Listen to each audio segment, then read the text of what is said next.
at NASA and a little about some of the projects you're involved in? Sure, I'd be happy to do that. So, I'm Jon Jenkins, and I'm co-investigator for data processing for both the Kepler mission and for the upcoming TESS mission that will launch next year. So, both the Kepler mission and the TESS mission aim to find planets orbiting other stars in our solar neighborhood around stars that are fairly close to the sun. So Kepler, as we know, launched into space 8 years ago, actually, almost to the day on March 7th of 2009, and operated for 4 years, collecting data on approximately 150,000 stars at a time, nearly continuously over that 4 years. And for instances where the planet crosses the face of the star from our point of view. And when it does so, then the small disk of the planet will then block some of the light coming from the star. So we analyze and come back these image data to look for instances where you see dips in the light or the dips in the brightness of the star that repeat periodically. And so they might dip might last for anywhere from about an hour to about half a day, depending on how far the planet is from its star, because that determines how fast it's flying across the face of the star from our point of view. So the Kepler mission was phenomenally successful, discovering over 2,300 planets. We have, I think, over 4,000 candidates still that are being vetted that are potential planets. And it's lit the wind in the sails of a lot of other missions, some from the sun, but also this next mission called TESS, which aims to do an all-sky survey. So the difference between TESS and Kepler is that TESS is looking at the entire sky over its 2-year mission, whereas Kepler was staring at one patch of sky that's about 100 square degrees, about the size of the palm of your hand, all the arm's length, which we thought was a really huge field of view, because if you think about the Hubble spacecraft, right, with all those images that Hubble takes, the size of the field of view of Hubble is about the size of the grain of sand held up. So the difference is that we need to look at lots of stars for Kepler, and with TESS, what we want to do is we want to find stars and planets much closer to those that we found with Kepler. So that's why we're doing all sky. And the typical star that we'll be looking at with TESS will be 10 times closer and 100 times brighter. And that's because we want to learn not just the size of the planet, which we can get from a mission like Kepler, but we also want to be able to follow up and learn what the mass of the planet is. That means we need more photons in order to spread the light out into the spectrum, so we can look at the change in the frequency or position of the lines in the spectrum of the star, and that allows us to then learn the mass of the planet from the mass of the star.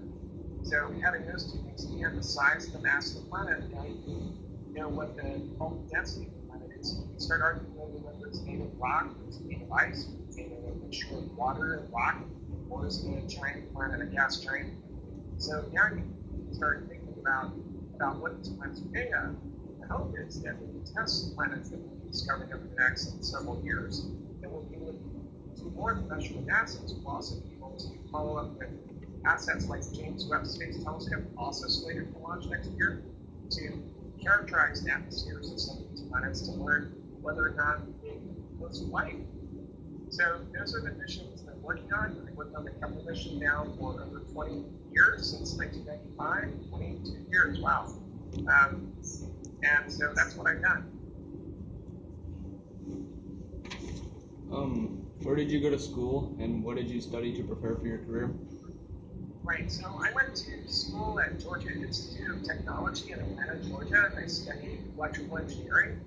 And I thought that it's kind of hard to be on the cutting edge and almost feel that you don't have electrical engineering involved. So that's why I chose that field. I did my dissertation studying the atmosphere of Venus using the Pioneer Venus Orbiter, which was being run out of the Venus Research Center, which is where I am today, and that's why I came out, because when I finished my PhD, I wanted to continue that work. I moved out to California to continue working on Pioneer Venus, but also the Magellan spacecraft, where we were doing radio experiments on Venus to determine what the atmosphere was like. And then I got interested in exoplanets back then, in the early 90s, coming whether there were planets around other stars. In fact, the first planet to be discovered around a main sequence star, a normal star like the Sun, happened in October of 1995, right? And then it took 5 years until the year 2000 before we found the first planet that was actually transiting across the face of the star. So in the early days, things progressed relatively slowly, and we got planets onesies and twosies. But Kepler ended all that in the sense that we only discovered planets not by onesies and twosies, but by hundreds at a time. So I'd say that electrical engineering helped me because it gave me the analytic tools necessary to write software, design software to find the signatures of planets and all the noise that you get from the measurements that you make. So think of electrical engineering with radar and sonar, in remote sensing of planetary atmospheres. Those are the same kinds of problems mathematically that you face when you're looking at a field of view with a bunch of stars and trying to determine whether the brightness of the star is changing over time, whether that change in time is consistent with a planetary signal. So I'd say an engineering degree gives you a broad background, allows you to do a lot of different things. So while it's true that there are a lot of astronomers in this field that are working with me, we also need to have people with really strong technical foundations in engineering to not just design and build the hardware of the spacecraft, but also help out with understanding what the data are telling us about nature. What opportunities are there in the study of space and space travel, and what advice would you give students who may be interested? Right. Well, I think that the future is quite bright for space science in general and for exoplanets in particular. There's still a lot of very interesting work going on in cosmology and all branches of astronomy. I'd say that in terms of preparing yourself for a career in space science, whether it's astronomy or astrobiology or exoplanets or planetology or meteorology, all kinds of things, studying meteors. That's not meteorology, right? At any rate, then you're in a good situation where you are now learning how to code, because every single science endeavor requires that you write lots of code, as we're collecting a whole lot of data. So our ability to collect data with new kinds of instruments is growing quite rapidly. So when I was a graduate student back 25 years ago or so, then the amount of data we could collect from a spacecraft was actually relatively small. I mean, we had these big line track tapes that were about this big that we could store the data on. And today, you can actually store that easily on a thumb drive. But we're collecting a lot more data, and we're trying to do more challenging things with the data.